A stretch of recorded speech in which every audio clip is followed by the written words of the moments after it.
श्री कृष्णाय नमः। श्री गोपीजनवल्लभाय नमः। श्रीमदाचार्य चरण कमलेभ्यो नमः। श्री गुसाई जी परम दयालवे नमः। श्री यमुना चतुर्भ्यां नमः। श्री गुरुवे नमः। श्री गुरुचरण कमलेभ्यो नमः। जय श्री कृष्ण।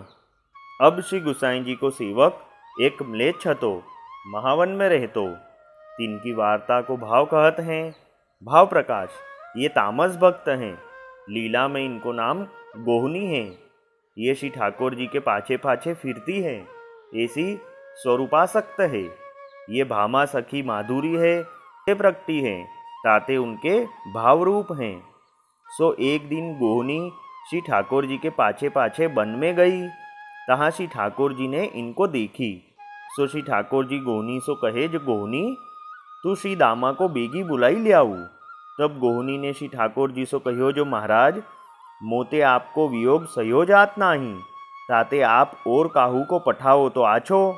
हो तो टेटी बीनन के मिश सास ननन ते दुराए के आपके दर्शन को वन में आवती हूँ, ताते या भेद को कोऊ जाने तो मेरो वन में आवनो बंद होई। सो आपके दर्शन बिना मेरे प्राण रहे नाही, ताते महाराज मैं पराधीन हूँ। तब श्री ठाकुर जी ने सुबल सखा को बुलाई के कहो, जो तू श्री दामा को बेगी बुलाई ले आऊ, आज एक नयो खेल खेलेंगे। सो सुबल सखा ने जाई के श्री दामा सो कहो, जो तू बेगी चली, आज एक नयो खेल होएगो। सो श्री दामा बेगी बेगी आए, श्री ठाकुर जी को दंडवत कियो, पाछे खेल भयो। सो श्री ठाकुर जी तो श्रमित भये। तब गोनी वन में ते मधुर मधुर फल ले आई सिद्ध किए, पाछे पतोवान के दोना करी तामे ले आई, और कहो, जो महाराज आरोग्य। सो विनती करत मुख ते छीटा उड़ियो, सो सामग्री में परियो। सो वा बात को गोहनी ने जानी नाही। सो छीटा उरत श्री दामा ने देखियो।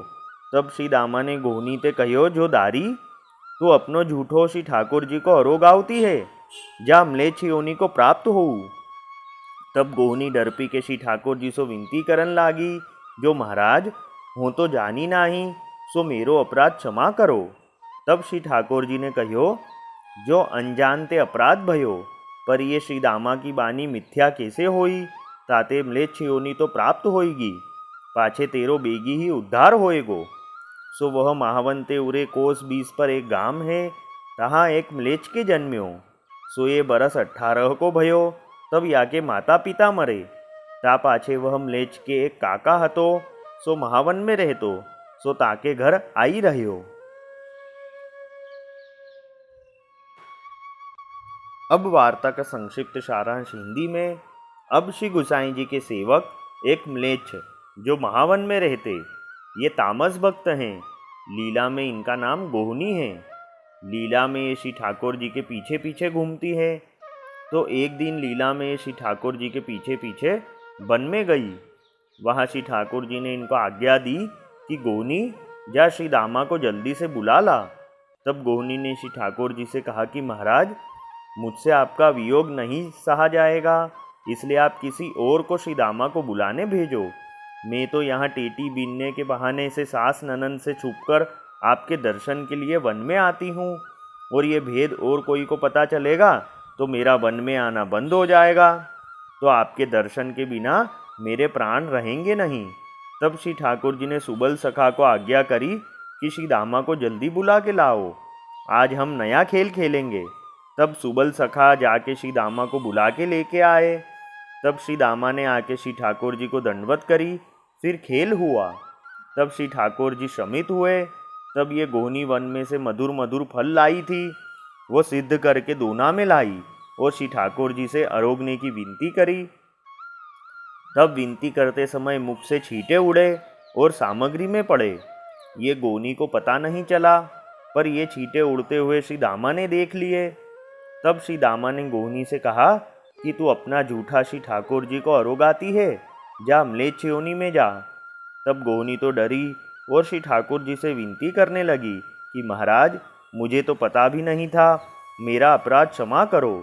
तब श्री ठाकुर जी ने कहा कि अनजाने में ही सही अपराध तो हुआ, और ये श्री दामा के वचन भी झूठे नहीं जाएंगे, इसलिए तुझे म्लेच्छ योनि प्राप्त होगी और फिर तेरा उद्धार होगा।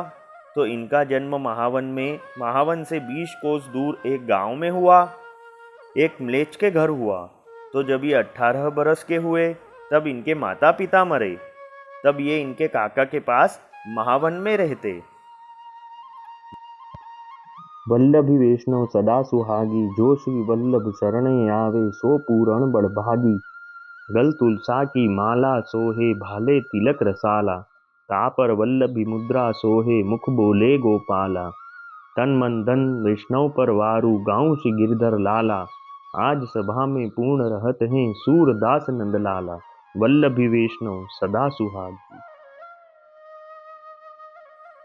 जय श्री कृष्ण।